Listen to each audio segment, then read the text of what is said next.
Welcome to the How to Be Awesome at Your Job podcast, the show where brilliant professionals share how to sharpen the universal skills required to flourish at work. Enjoy more career fun, wins, meaning, and money with your host, Pete Makaitis. Hello, and thanks so much for joining us here for episode 362 with Maryann Karinch. Maryann is talking about offering responses and not just answers to questions to have a bit more control over steering how the conversation goes and navigating that all the more effectively. So you'll learn 1, the difference between answering versus responding. 2, some key ways to use key words for memorability. And 3, body language tips for forming a connection. So if you'd like to take a look at the show notes or the transcript or the links to items we've referenced here, it's over at awesomeatyourjob.com/F362. And while you're at awesomeatyourjob.com, I encourage you to check out some cool stuff. One cool thing I'd point you to is the Gold Nugget email list, which gives you the summary insights from Maryann and the 360 guests who've gone before her. So you can get those answers to those teased items all the faster over at awesomeatyourjob.com. Now here's Maryann's story. Maryann Karinch has written numerous books on human behavior and health, including 8 with Gregory Hartley that feature insights into reading and using body language. She uses her expertise in coaching business executives, law enforcement personnel, and other professionals in detecting deceit, diffusing tense situations, and negotiating with both friendly and hostile sources. Big thanks to Maryann for sharing her wisdom with us, and big thanks to our sponsors. Check them out. And big thanks to our sponsor, Acorns. Acorns makes it easy to start automatically saving and investing for your future. You don't need a lot of money or expertise to invest with Acorns. In fact, you can get started with just your spare change. Acorns recommends an expert-built portfolio that fits you and your money goals, then automatically invests your money for you. NerdWallet.com, whom I love on these sorts of matters, gives Acorns a whopping 4.7 stars and says, quote, if you want to make the most of your spare change, there's no better place to do that than Acorns. Head to acorns.com/awesome or download the Acorns app to start saving and investing for your future today. And we got a legal disclaimer here. It may not be representative of all clients. Tier 1 compensation provided. Compensation provides an incentive to positively promote Acorns. View important disclosures at acorns.com/awesome. Investing involves risk, including the loss of principal. Please consider your objectives, risk tolerance, and Acorns' fees before investing. Acorns Advisors LLC, Acorns, is an SEC-registered investment advisor. Brokerage services are provided to clients of Acorns by Acorns Securities LLC, member FINRA/SIPC. For more information, visit acorns.com. One sponsor to check out is Harvard Business Review. This brilliant magazine, published at hbr.org, is the leading destination for smart management thinking. Fun fact, HBR has been mentioned in 108 episodes of the show. That's because HBR has great stuff that comes up often. They've got explainer videos, podcasts, real-world case studies, and much more. I think of HBR each night that I put on my special orange glasses. Their article, Will Blue Light Glasses Improve Your Sleep?, revealed that those who wore them reported better sleep and a 7% improvement in work performance as compared to those who wore the sham glasses. So I cite HBR anytime anyone tells me that I look silly wearing them.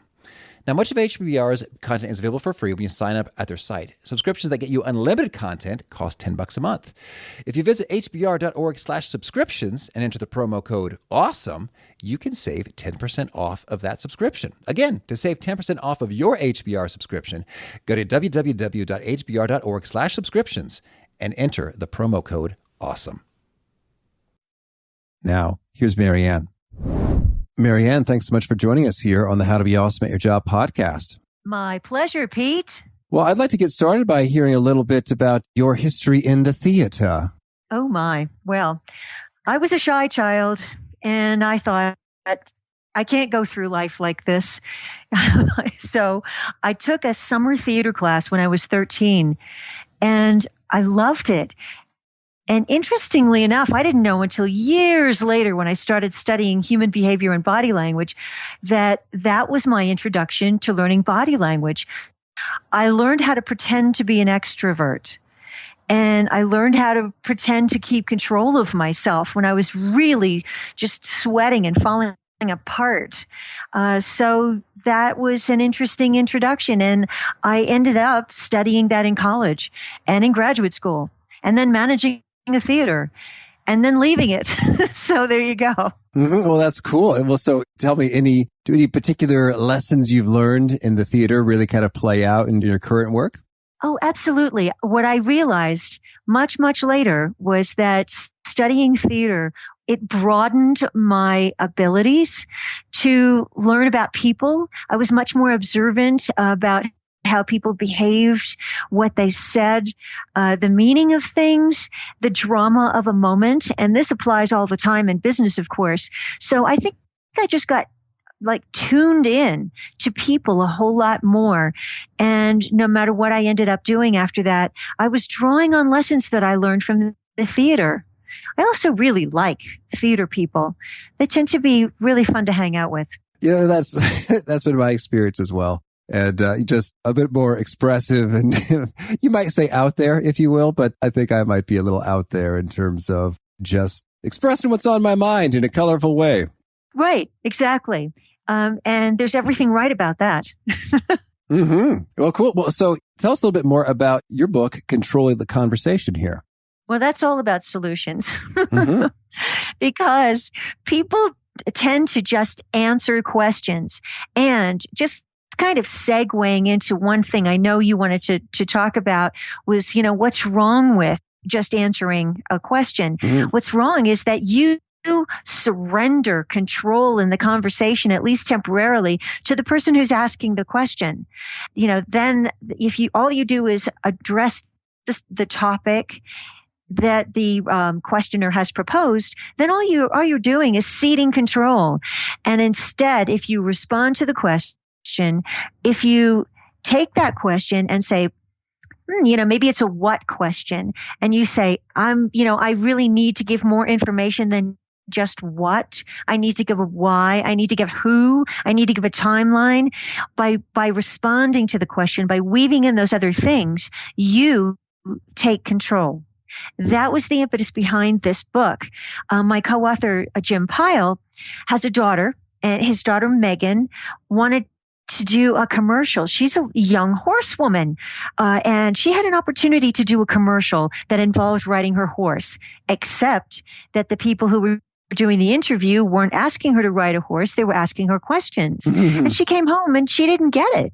She did not get the job. And her dad said, well, tell me what you said. What he realized was that she had missed opportunities to express her expertise, to talk about how long and hard she had worked for that expertise, things that would have made a difference. And so he called me and he said, oh my gosh, now that we've done a book about asking questions, we need to do a book about giving answers. So that was it. Mm-hmm.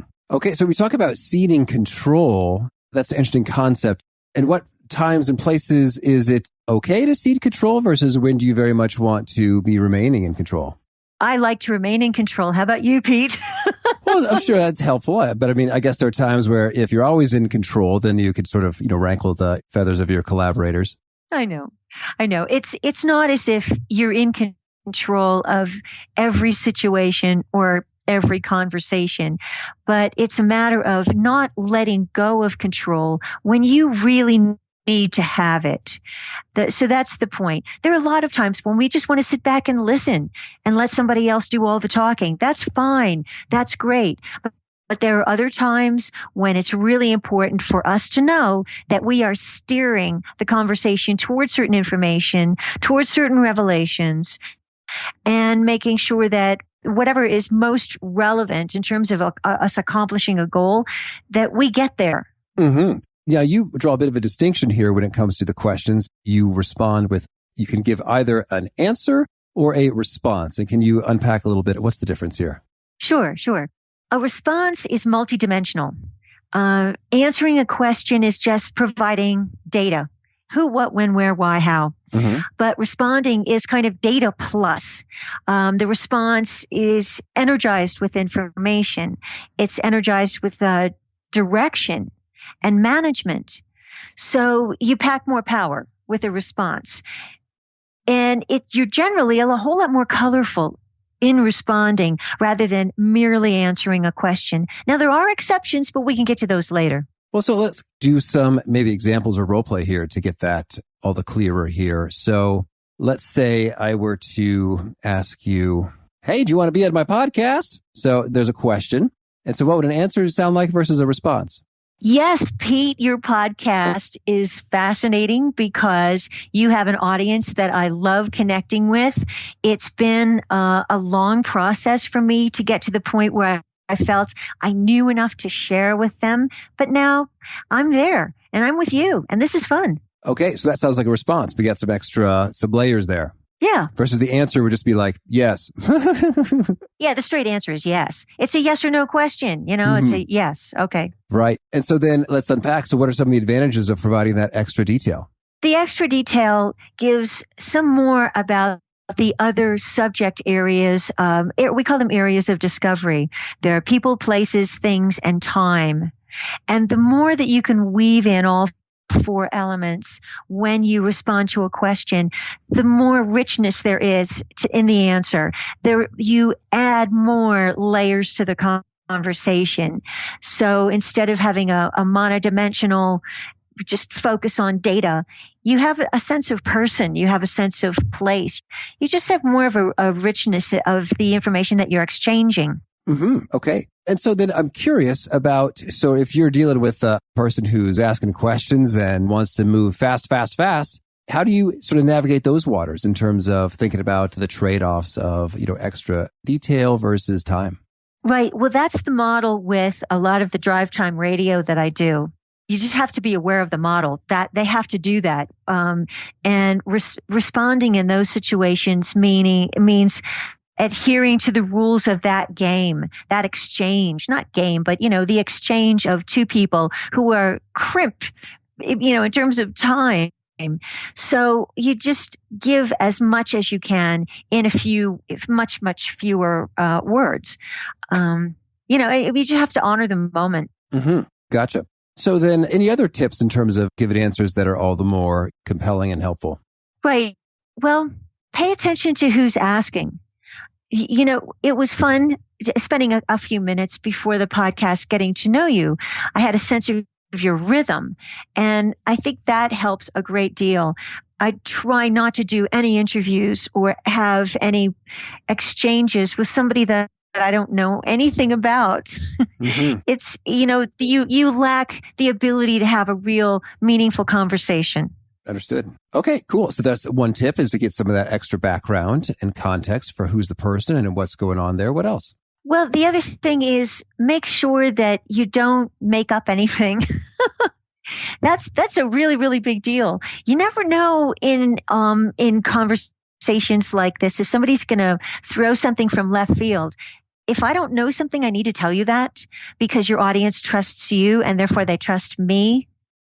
So that's important. Don't make stuff up. Mm-hmm. Be square. And if you have limited information, say, I only know a little bit about this.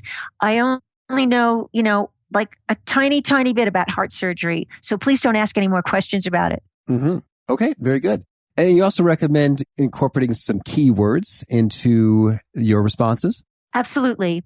In your head, when you go into a situation, and we'll just use job interview as an example, what people want. You want people to think of you, that you want that interviewer to come away with maybe 5 concepts that person would describe you as capturing. Throw keywords in there. There's certain words that are really sticky words. One of my favorites is rogue. If you call somebody or something rogue, that's kind of a sticky word. You find the other person using it again and again, just because they heard you say it. Do you know what I mean? I do know what you mean. And it's interesting in terms of it's kind of a unique word, but we all know what it means, and it's short, but it paints a bit of a picture and has some energy or momentum behind it. Right. So if you go into a job interview with your personal story already in your head, and that personal story is full of sticky words, and you start answering questions and using those words, then somebody is likely at the end of that job interview to say, Pete, you're provocative. You have a fast rhythm. You get me going. Things like that. And you walk away saying, yeah, okay, I did it. Me and my sticky words. I did it. Well, so I'd love it. Please just lay them on us in terms of many, many sticky words that come to mind. Right, exactly. Well, there are all kinds. It depends on, your situation and how you want to be perceived.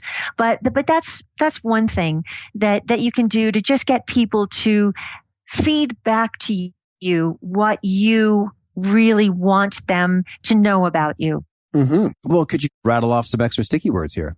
That's the whole thing. That there are certain words that have a sound, that have a picture associated with them that's so specific. If I said magenta, now you might think of the character from Rocky Horror Picture Show, which is fine, because she's sort of the living embodiment of a color. That's the kind of thing that you want to think of and you want to introduce into conversation. If you want somebody to remember you want somebody to remember characteristics about you. It's funny. I was thinking of a toner cartridge first. I've got cyan, magenta, yellow, and black. Okay. And so that's there. Okay, cool. And so what are some more? Well, let's just go for anything that has to do with shapes and colors. They're generally sticky words. Things that are more conceptual, like confidence. That's not really a sticky word. Empowerment, nah, not so much. Grit. Mm-hmm. That's a sticky word. Words that have huge power. This is why reading somebody like Shakespeare is so valuable. He was my major playwright in graduate school, and the word choices are amazing. I say dagger. That's a sticky word. There are all kinds of things like that when you think, okay, I could say something multisyllabically and you will totally forget it. Mm-hmm. Or I can say single shot. Oh, I get it. Sniper. Sticky word. They're just certain things that when you say them, people remember that word and you find. Now, check this out. Throw a few things like that into a conversation with someone, and darn if they won't come back a little while later and they will say rogue, sniper. They'll find a way to use that weird word in conversation just because it's stuck in their head. Mm-hmm. What's also interesting about that is it almost, well, I think it does. It just sort of gives you a little bit extra oomph in terms of credibility or authority. Like if it's in a meeting situation, you said this word first, and then, there's 8 people in the meeting. You said the word first. Then 2 other people have utilized the word, and you as the originator of the word are kind of almost like the guy who had the idea. You're the guy who brought up that word. Right. And so it confers a bit of status or authority associated with being the first to provide that there. Sure. You have at that point a little bit of edge in terms of leadership of that conversation in the meeting. Mm-hmm. And I like that notion. It's interesting when you said confidence. I think that you might be able to come up with some synonyms that are better than confidence. Like you might say swagger brings up a picture of someone swaggering. Right. It's like, I'd like us to be able to have some swagger when we come to our customers with exactly all the features that they are most interested in. And that kind of implies some confidence that, yeah, you're going to go with us versus the alternatives because this is exactly what you want. Right. And that kind of sticks with you more so than confidence. And that's fun. Yeah, right. Exactly. So if you're in a job interview and somebody says to you, well, now, how would you describe yourself in terms of your presence? If you said, well, I have confidence. Oh, yawn. What if you said, I have spine? I have backbone. Yeah. Those are the kind of concepts that gives you an image. You have spine, Pete. Confidence? Okay. Lots of people have confidence, but you got spine, man. Yeah. Okay. That's cool. So the sticky words is sort of one category of keyword. Are there more in terms of, one approach is to use sticky words, or are there kind of other categories of words that are useful? The other keywords would be things that you pick up perhaps from the question itself. And this is how you can craft a response that really addresses what that person wants to know, in addition to the things that you want to bring out. So if the person is asking about qualities, your qualities, well, that clearly quality is a key word. Now, how do you take that and turn it into something like a memorable response? You can repeat it. Okay. The quality of. Hey, and the quality of, and the quality of. So that's one way to do it. Other keywords would be sometimes people will just, because, that's not scripted, will throw things in, maybe something about a reference to time that isn't really the critical element of the question. And you go ahead and run with that and say, well, let's see, I'm trying to think of an example. Maybe the person says, in your last job, something or other. You get really specific about that. There's a timeline going. Make it specific. Last year in my job, I did such and such. Or, just use that vague reference to time to make it really specific. Bring it home. Give them an answer. That's your answer. That's your response. That's very time specific, because clearly they were kind of like toying with a timeline. Mm-hmm. Okay, very good. And you've also got some body language tips in terms of not just the words you use, but how you're holding yourself. And what are some of your takes on that one? Right. Well, this is mostly what I teach when I go out, and I've worked with corporate people, Department of Homeland Security, people in law enforcement, you name it. And there are different there are different requirements depending on what your job is and depending on the circumstances. Generally speaking, if you want to bond with someone, you want invitational body language. That means that you don't have barriers. Part of body language is not just where you place your arms or how you angle your body, but it's also the stuff you have in front of you or aside of you. If you're behind a desk, you have a barrier between you and another person. If you have a wine glass in front of your face while you're talking to somebody, that's a barrier. If you hold your computer or your cell phone between you and another person, that's a barrier. In order to get invitational body language, which means there's an openness, there's a sense of, I trust you, you can trust me. Remove those barriers. I actually got a consulting job one time, partly, I'm sure, because the person asked me to sit down at a small round desk behind a stack of books. And I thought, what is this about? They were like 4 high. And he said, let's just sit over here. I don't think he was thinking about the fact that there were books between us. And what I did was I just moved them. Mm-hmm. I simply stacked them up so that there was basically a tunnel between us, an open tunnel between us. You could see the demeanor changed. Like, oh, there's an openness between us now that wasn't there before. Those little things can make all the difference in the world. Oh, that's excellent. Okay, so removing barriers and being sort of welcoming, inviting. Anything else? Right. When you want to bond with somebody, it's natural to mirror that person. We do that in our tone of voice. We do that in the pacing of our voice. Like our conversation, it's a pretty fast conversation. We're mirroring each other because we're both kind of fast talkers for the most part. Mm-hmm. So if we were sitting in the same room, we would be perhaps tilting our heads to kind of match. We might be tilting our bodies to match. It's natural for two people to do that. You can see it all the time. When people are really connecting on a date, they'll start mirroring each other. Well, you can do that in a very, very subtle way. You can think through it. It should happen naturally. If it doesn't happen naturally, you can do little things that make you connect physically with the other person because you are doing a mirroring, not a mimicking, but a mirroring. A little angling of the body is sometimes all it takes. Mm-hmm. Okay, very cool. All right. Well, so I want to kind of get your quick take on sort of the other side of things in terms of, we talked about responding to questions. And how about when you are asking those questions, how shall you do it optimally? Ask good questions. Good questions generally start with an interrogative. So it's a who, what, when, where, why, how come, that kind of thing. And those questions are not answered with a yes or no. Now, there are times for yes or no questions. That's true. But generally speaking, if you want somebody to start talking and divulging information to you, ask a narrative.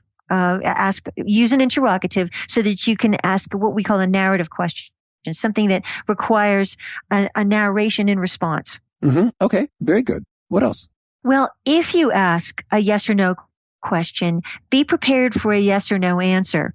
And that means that if you don't get it, if you ask a yes or no question and you really want a yes or no answer and all of a sudden there's an evasion, you can ask that question again. Make sure that if you require a yes or no answer, that you get it. There's an incident. I was part of a press conference recently, and the very first question at the press conference was to the person who was on stage, is so-and-so a liar? And I had told the person on the stage, I had coached him, and I said, if you are asked that question, say yes, turn your back, walk away, and go to the podium. And just leave it. Don't say anything else, because it was a really, really important statement. Now, the questioner knew precisely that all he wanted was a yes or no answer. The answerer knew that precisely giving only a yes or no answer was the best. It was the most powerful thing he could do at that moment. So that was an interesting exchange that, made the evening news related to that press conference. So know what your intent is when you're asking questions, as well as answering them. So the yes alone in that situation is more powerful than elaboration, just because it's kind of like, that's all there is to say about that. The answer is yes, and I will proceed over here now. That's exactly right. And I wish more politicians would do that, because I think that's a vote getter. So you go ahead and tell the politicians that they should do that more often. I mean, you can do that for me. Sometimes a good, strong yes or no, it's an amazing weapon for truth. It's a sense of, oh my gosh, that politician actually gave a yes or no answer to a yes or no question. Holy moly. Wow, that's power. Well, yeah. And it's sort of refreshing. It's like, all right, Yeah. It seems like everyone has to make a statement, and this is my statement on this, as opposed to, okay, yes or no. Cool. Well, tell me, Maryann, anything else you want to make sure to mention before we shift gears and hear about some of your favorite things? Sure. There is something I want to mention. And again, this is something that is in the book, but I kind of wish we would have explored it more, because I'm paying attention to this more and more. And that is reading between the lines. There is a phenomenon of language. We do language on two different levels. We do it literally, and then we also read between the lines. If I said something politically tinged and you're on the other side of the aisle from me politically, you probably will read between the lines of what I say. Mm-hmm. Even if it sounds like I'm agreeing with you, you're going to kind of, separate the threads and say, wait a minute, I don't think she really means that, because I know she doesn't agree with me. That's the kind of thing that's happening all the time today.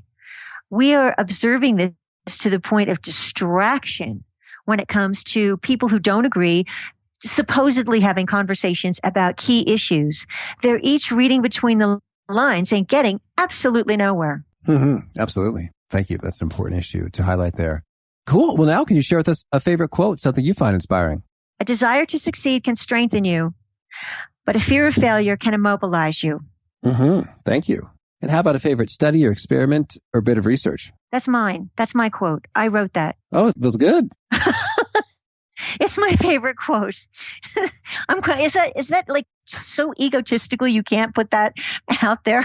Oh, that's fine. And how about a favorite study or experiment or a bit of research? I am fascinated by the work of Brené Brown. Do you know her work at all? Oh, yeah. Yes. Her work on vulnerability. That may be some of my favorite research, and the most valuable in terms of human interaction, in a possibility for realizing our full humanity, for getting along in the world. I think in a sense, Brené Brown found the answer to world peace. So I'm going with Brené Brown's work on vulnerability. Oh, cool. And how about a favorite book? My favorite book is actually a play, and that would be Shakespeare's King Lear. And how about a favorite tool? It's a bunch of tools. It's my Swiss Army knife. My dad gave it to me. Oh, cool. And how about a favorite habit? My favorite habit is drinking water. I'm a fanatic water drinker.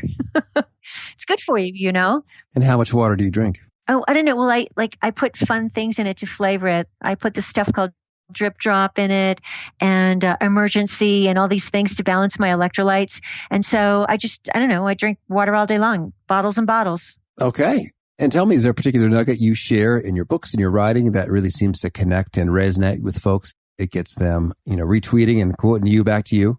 Yeah. Assume truth. Don't automatically assume that someone is lying to you. I think that's the worst thing that we can do. We should assume truth. Come with an open mind to everyone. Now, I realize that you can't sustain that once you realize that someone is not telling you the truth. But truth is a very, very important thing to me. And I have found that assuming that, if my first response is, I assume you're telling me the truth, then I'm much better off than in ascertaining who you are, what you're all about, how we can get along, how we won't get along. But if I close my mind to you, if because you're a certain party or a certain color or a certain age or whatever, if I close my mind to you in the very beginning, then we get nowhere, absolutely nowhere. Mm-hmm. And if folks want to learn more, get in touch, where would you point them? Well, they could go to my website. Both of them are being updated at this point. It's Karinch.com and RudyAgency.com. Rudy Agency is all about the literary agency stuff, and Karinch.com is all about me personally and professionally. Mm-hmm. And do you have a final challenge or call to action for folks seeking to be awesome at their jobs? Be absolutely true to your intent. If your intent is to live a life of fulfillment in your career, be really true to that. Be specific and honest with somebody who's interviewing you for a job. I know there were jobs that I interviewed for that I had no business interviewing for. It's not about the money. It's about whether or not you belong there as part of that team and whether you even like that team. Be true to your intent. Go where you should go. Look for opportunities where you really want to be, and don't just take some junky thing just because you can do the job. That's work. That's not a life. Mm-hmm. Beautiful. Well, Maryann, thanks so much for taking this time and sharing your wisdom. I wish you tons of luck with the book, Control the Conversation, and all that you're up to. Well, thank you so much, Pete. It is such a fun thing talking with you. I'd do it anytime. I appreciated Maryann's take on sticky words, and I think it helps to give a little bit of extra thought to. If there's a key point you want to make and you want it to really stick or hit home with folks, see if there are some good synonyms that are a little bit more visceral, a little bit more visualizable. Fire up the thesaurus.com and see if there's a different way to express it, which is going to have all the more impact. And you can do that in just a quick minute or two. So I thought that was pretty handy. Hope you dug that and more from Maryann.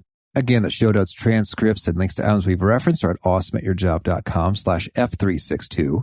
And if you haven't already, I hope you'll push the subscribe button. You hear from our next guest, Andy Hill. He's talking from his personal experience, different ways to earn more money from your job, how it's done, and how to balance that pursuit with obligations of family and other outside stuff. Hope to catch you there. Peace. Thanks for joining us for today's episode. To get the most out of this conversation, visit awesomeatyourjob.com to find today's show notes, transcript, and infographic summary cheat sheet. For more entertaining professional skill sharpening, be sure to subscribe to catch the next episode of How to Be Awesome at Your Job.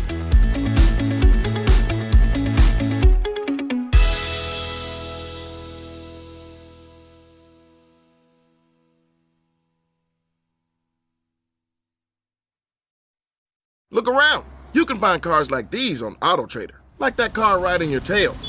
Or if you're tailgating right now, all those cars doubling as kitchens and living rooms are on AutoTrader too. Are you working out and listening to this ad at the same time? Well, multitasking pro, cars like the ones in the gym parking lot are for sale on AutoTrader. New cars, used cars, electric cars, maybe even flying cars. Okay, no flying cars, but as soon as they get invented, they'll be on AutoTrader. Just you wait. AutoTrader.